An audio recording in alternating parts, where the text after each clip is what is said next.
Good morning and welcome to Kakaki Sports. Well, it's good to be back here after a long time. But yeah, so much happened over the weekend talking about the world of sports.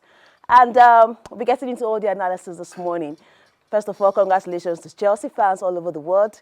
I know that they're very excited, but we will not be kicking off with that conversation because I have me here in the studio, the media officer, or should I say, someone who has been actually telling the story of the Nigerian National League. Now we know definitely the 4 teams that will be participating in the 2024-2025 Nigeria Premier League season.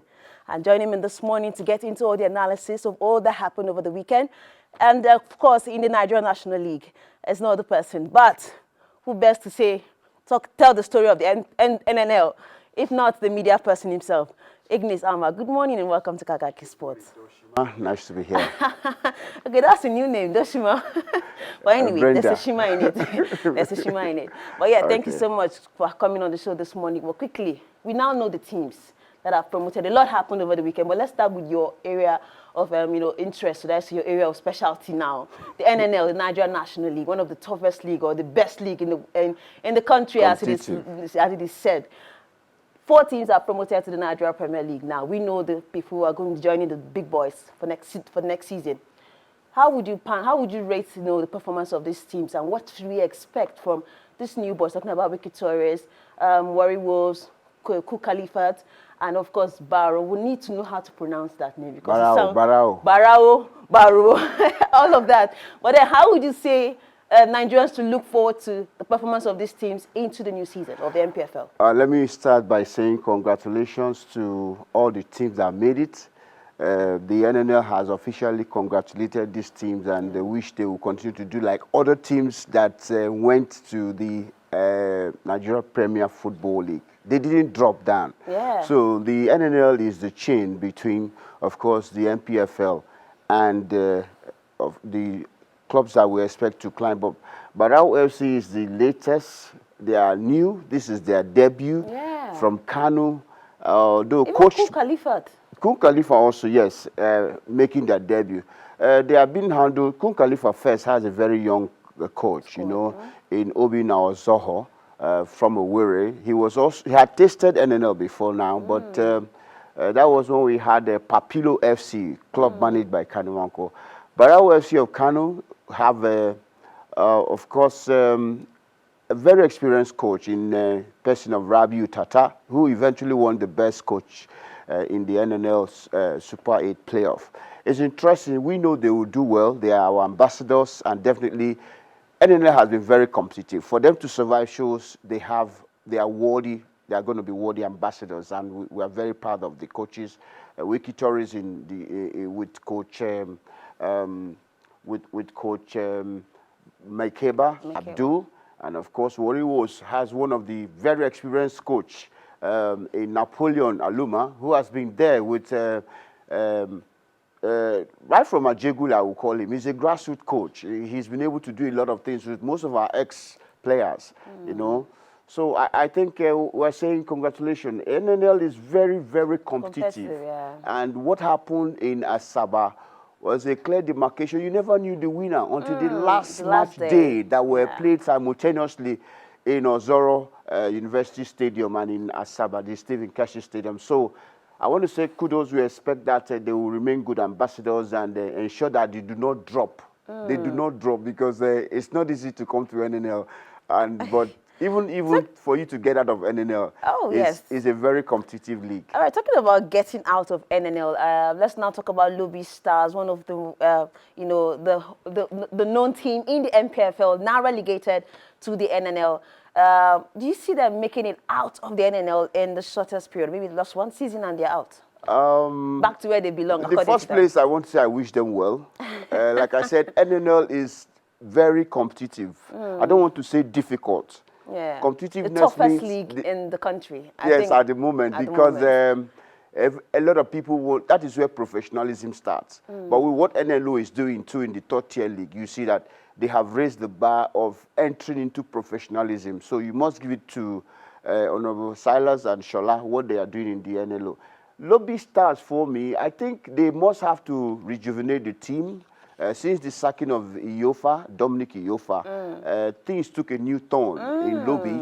I don't know what the government of Benue State intends to do with the team because the club is owned by the state government. So we saw Daniel Amokachi quitting his position at Lobby. A lot of crises came into Lobby, financial crisis, players wahala, so to speak. So I think they need to do a thorough job if Lobby must return to the MPFL. That's what I think. All right, indeed. We will wait and see what happens. The new season is definitely upon us. And of course, the NNL kicks off in September, October? October, while the MPFL kicks off exactly August 22nd, this next month now. We'll see the likes of Wiki Torres, we'll see the likes of Warri Wolves making a return, and of course, Ku Khalifat and Barao FC. Barao FC. Like I said, we have to learn. Barao is actually from Dambata. Yeah, it's owned by the Deputy Senate President. Oh, okay. So now we get more details about that. But we're going to learn how to pronounce those names because we've seen more of them in the Top Life Football League as the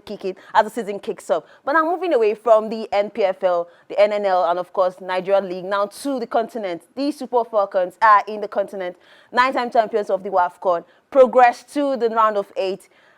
Your take on the performance so far? Do you see them with how they've played in every match? They had a goalless draw against Algeria for their final group game yesterday. Do you see them making progress to the next level, perhaps winning, completing their mission 10? Let me quickly say congratulations to the entire team led by Coach Justin Madugu. Yeah. They have not lost any match. They have not conceded any goal. Although the style of play has not been impressive according to a lot of Nigerians. Yes, a lot of analysts. They expected us to pump in goals against Tunisia. We were only able to do 3 of the goals, score 3. Against Botswana, it was a very cagey affair. Funny enough, most people predicted it was going to be the most difficult game in that group. But thank God they won. They were the first to qualify, no matter how you play. The important thing that there must be an objective, a target. The target of the Falcons was to qualify and then take, there's an X campaign that they are bringing the cup home for the 10th time. Yes, Mission X. Mission X. Yes. So I think the coach and the players know the import of all this. But against Algeria yesterday, it was another game they called drab match. Though we're not able to beat Algeria, it ended goalless. And we hoped that I don't know if it is a plan to evade some teams or that. The week finished up means we are going to play the Zambians. They call them the Copper Queens. Banda is a very dangerous player. When we come to that, analyzing the team itself, we'll talk.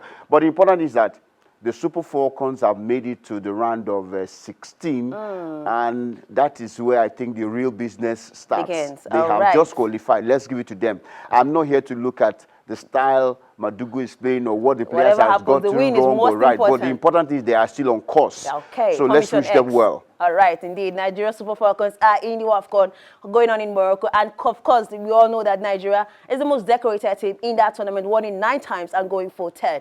Right now, they've qualified for this round of 8. Hopefully, they get to progress to make it happen. That's the Mission X. But now, the most talked about game last night, PSG and Chelsea.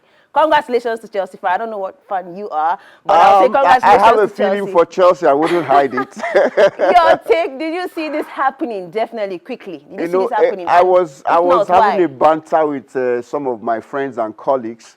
I did tell them that PSG is in a devastating form. They are in imperious form. And that if you look at the way they beat Real Madrid, you believe that Chelsea will have nothing to play against PSG, Paris Saint-Germain.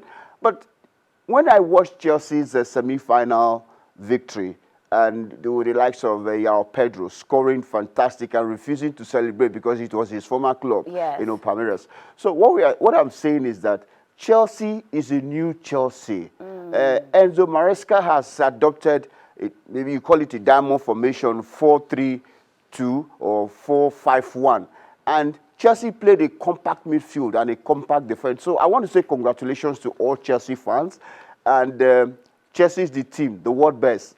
right. Congratulations to them. All right, indeed, it sounds like you're a Chelsea fan. But thank you so much, Ignis Alma. I'll be letting you go now. Thank you so much for making our time to be on the show this morning with me. And hopefully we get to talk more as the season kicks off. That's talking about the Nigeria Premier League. Thank you for having me. My All pleasure. right, indeed. Just before we go, let me tell you that Nigeria's D Tigers, that's the junior D Tigresses, are in the FIBA Under-19 World Cup going on in Czechia. And right now, they'll be hoping to get a win against Portugal after losing out to Canada in the game 2. Also, the championship, talking about the under 18 and under 20 African Athletics Championship will be coming up this Wednesday in Ogun State. I will be giving you all the details as they unfold right here on AIT Kakaki Sports. Thank you for being a part of the show this morning. I am Simbe Shima. Up next is the social intervention segment. Stay tuned.